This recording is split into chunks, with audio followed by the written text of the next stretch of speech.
Like the slave owner is kind of depicted of having like a few morals, right?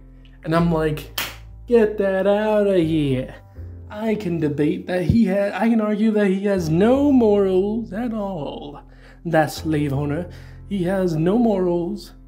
And then I start talking about how the main character, the girl who time travels, is a unreliable narrator. Everyone else is an unreliable narrator because they're white, unlike the main character who's black. And of course, she had to fake going through slavery, unlike all the other white characters.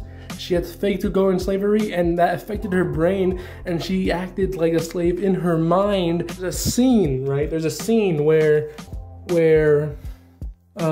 she accidentally gets her husband time traveled with her, and her husband's white, and he has to pretend to be her slave owner, right? And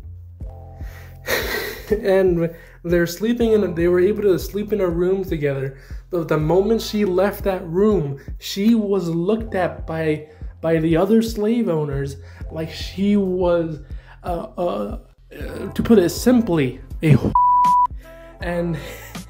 and she felt guilty for it, despite that being her husband and not an actual slave owner she's sleeping with. It's her husband, but she still feels guilty for it. That's crazy, because it's affecting her brain.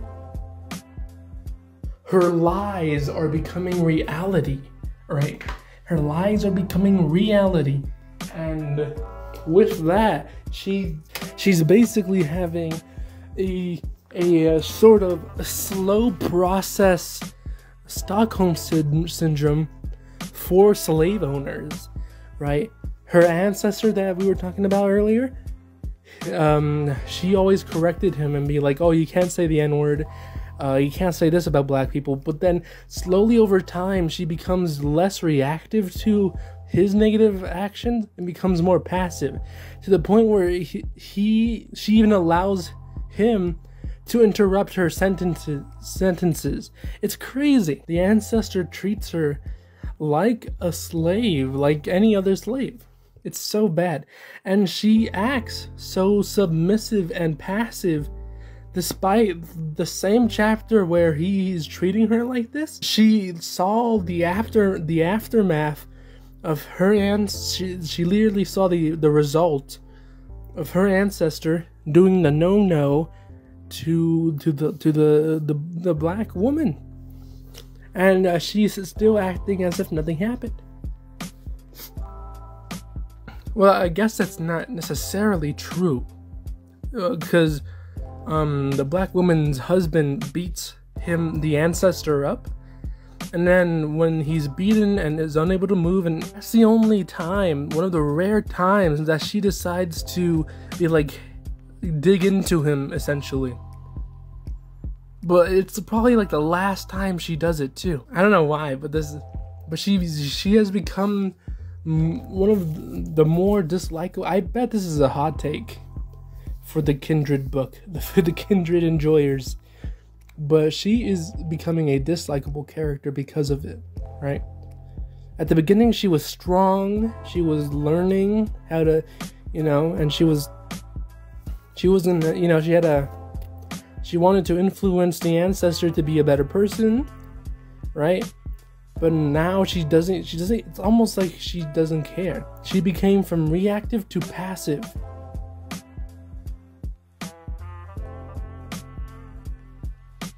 She became the main character, the hero, to basically a side character, an observer to the events of the past. And I think that, and this is a crazy take, this is the author's intention. The author is Octavia Butler. I think this is the author's intention, the real intention, to make the main character as miserable as possible, both physically and mentally, to the point where she is not even the main character anymore, and she is just the observer to the past. And she even says this in the main character even says this in the earlier chapter.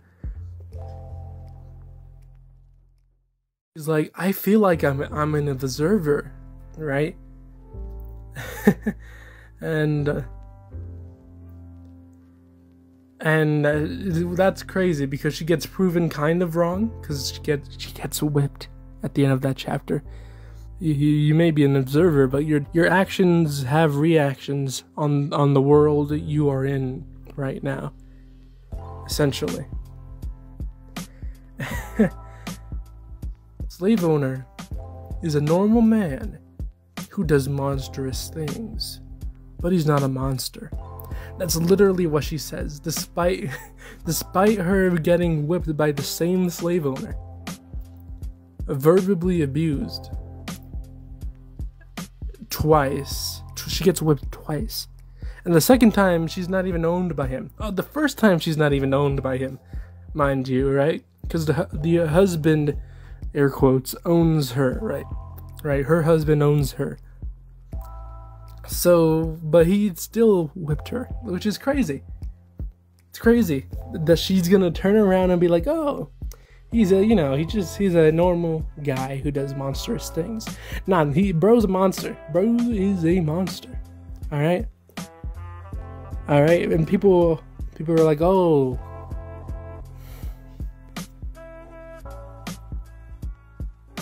People are like, oh, the author must have given the slave owner these human traits to make him more human and in a way make this more scary type of evil. Wrong.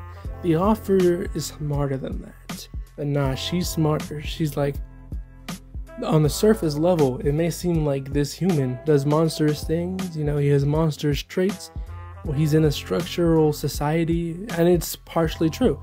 He is in a society that conditions him and raises him amongst many other people that say, hey, treating black people this way and keeping them as slaves or whatever, the whole thing is true and proper. And, that's partially true. But he had a choice. He's a white man in the 1800s. He had a choice to have slaves or not. I mean, in this time, the North was all about being free, and they were in the South, and he's in the South. But he could have easily chosen to be like, no, I'm gonna go to the North. I'm not gonna have any slaves, But he didn't choose that, right? And he wasn't even raised, like, he didn't have these slaves at birth like a lot of people did. A lot of slave owners did at birth. They just had slaves as gifts or presents or whatever. His former wife, not the current one, but his former wife had this plantation with the slaves. But then she died and he kept the plantation. So he could have just not accepted the plantation, or he could have accepted it but not have slaves there. He could have hired workers instead of and I get it, right? Back then slavery was cheap, but like I said, you have a choice, right? And he is a monster for making the choice to have slaves. I don't know. Maybe I'm dreaming. Maybe I'm tripping. Confused. I haven't even talked about the husband yet. The husband is an interesting character. And the husband is a white fellow, and he does some interesting things inside of the book. Nothing bad, like nothing slave owner-y bad, but he does some out of pocket stuff. He says out of pocket stuff. And his inactions are pretty bad, but his actions are all right. They're okay. I haven't talked about him, but what I think about him and what everyone else thinks about him is so different. But so there's everyone else, right? They all have different opinions about him. I mean, a majority of them don't like him. A few of them like him. But me, I'm indifferent about him. And there's a reason, and oof, this guy, dude. Character. And she has to do slave work for the slave owners. summoned back. The husband is a white fellow, and he does. So the husband accidentally gets summoned back in time with the main character, and they have to do, and she has to do slave work for the slave owner, and he has to be the writer for the main character's ancestor. He has to be like the teacher, right? So they're all staying at the same plantation essentially. And during this time, he tells her, "Hey, this time period ain't so bad. And you know what? Slavery doesn't seem so bad either. Everyone has breaks. Everyone has breaks. You know, people do people do the work they're able to do. This is fantastic." Like he gives the worst take of all time about slavery. And she's all like, "Are you crazy? Are you bonkers? Are you insane?" But in his defense, his mind is also being changed like hers, because he is playing the role of a slave owner, and with that role, his mind is getting used to it, just like hers, how she's getting used to being a slave. And he's like, "Oh, slavery isn't bad." They both should know better, but they don't, because they're stuck in this. They're forced to be playing these roles until they're able to get back to the present somehow. So it's not really their fault for their actions. You know, it's really the fault of whoever gave her time travel powers. But yeah, and then they both see like black slaves, but they're like children playing a game of like, they're pretending to buy each other because that's what they saw. That's what they saw in real life. They were in the slave auctions and saw their mothers and fathers getting sold while they stayed behind and stuff like that. So they played pretend of that, and she's like, "That is horrendous. That's horrific," and that makes me sick. And that made her actually get out of the role of a slave she was stuck in for a while. But she gets back into it after like the next page or two. And he's like, "Oh, they're just playing a game. You're looking too much into it. You're looking too much into it. Brother." What? And mind you, both of these characters have read extensively on slavery. You know, extensively. Right? And you know, for him to say that is crazy. But once again, not his. That's what they saw in real life. They were not his fault entirely, right? Because both of their minds are getting altered. They almost don't believe what they're saying, but they have to believe it in order to stay in their roles that they have been forced to be in order to survive, essentially. Survive the 1800s. And with this, you know, it's like when Johnny Depp, when he had was it Johnny Depp or Hannah Montana? I think it was both of them, but they were having like personality disorder, right? That's essentially what's going on here, but in a different severity, a different type of level to it. Because it's not like they're conflicting between. They sometimes are conflicting between their personalities, but it's all one fluent personality, one personality that's slowly getting changed into the personalities they are pretending to be, right? That's crazy. Like how Johnny Depp was you know, and Jack Sparrow, he was Johnny Depp was Jack Sparrow so much that it was almost hard for him to get out of that Jack Sparrow state essentially. And it's what's happening to them, right? The husband is unable to get out of that slave owner state that he was in, and is unable to get out of that slave state she's in. and it's a pretty depressing story. I hope they get a good ending, but I'm pretty happy about my, I guess, analysis on this. Well, I haven't even talked about how nonchalant. I mean, I guess I kind of did when I was talking about how how the main character talks to her ancestor, and how she becomes more passive, but she has become way too nonchalant about things.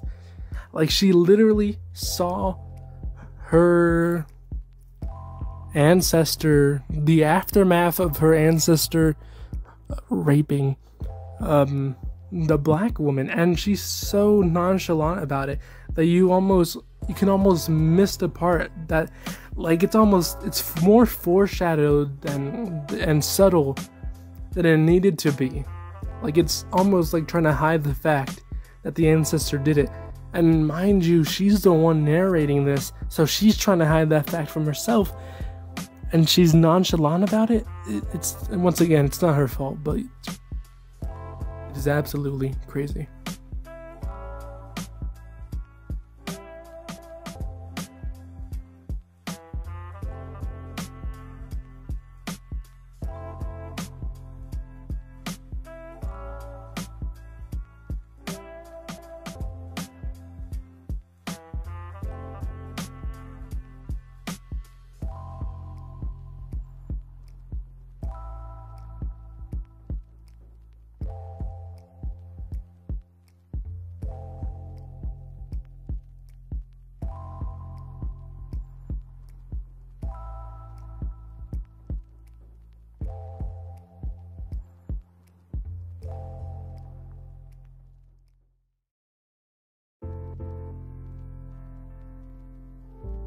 They had a Christmas party, and Rufus and Dana were talking to each other, and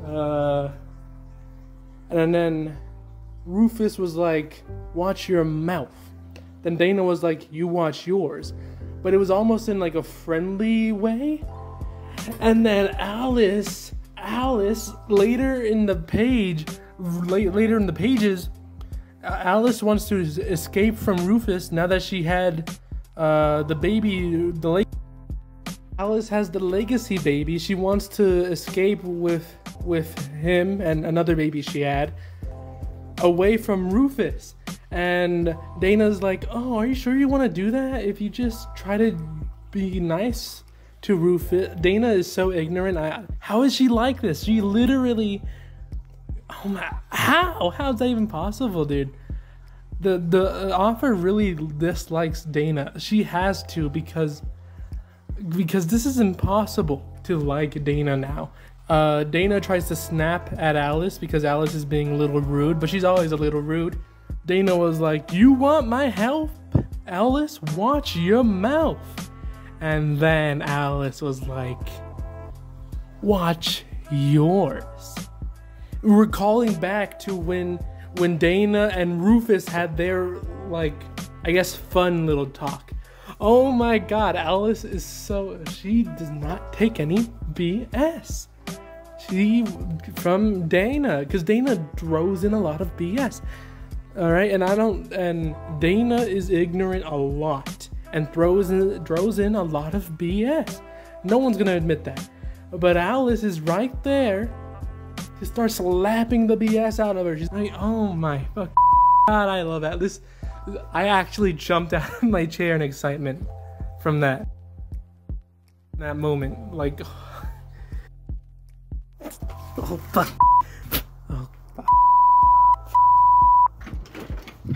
Fuck. I'm done reading. I'm done reading. I'm fucking...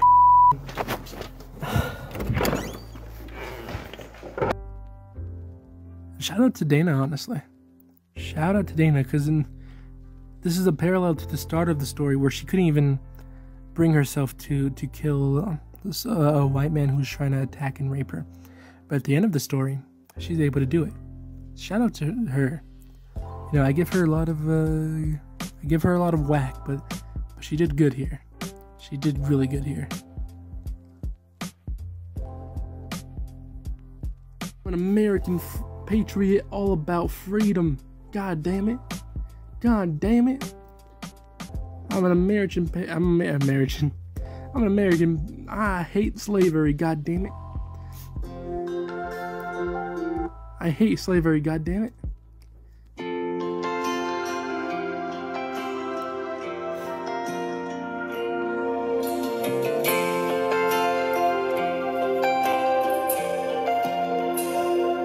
If tomorrow all the things were gone, I'd work for all my life, and I had to start again with just my children and my wife. Thank my lucky stars to be living here, cause the flag still stands for freedom, and they can't take that away. And I'm proud to be an American, where at least I know I'm free. And I won't forget the men who died, who gave that right to me. And I'm glad we stand up next to you and defend her still today, cause there ain't no doubt I love this land. God bless the U.S.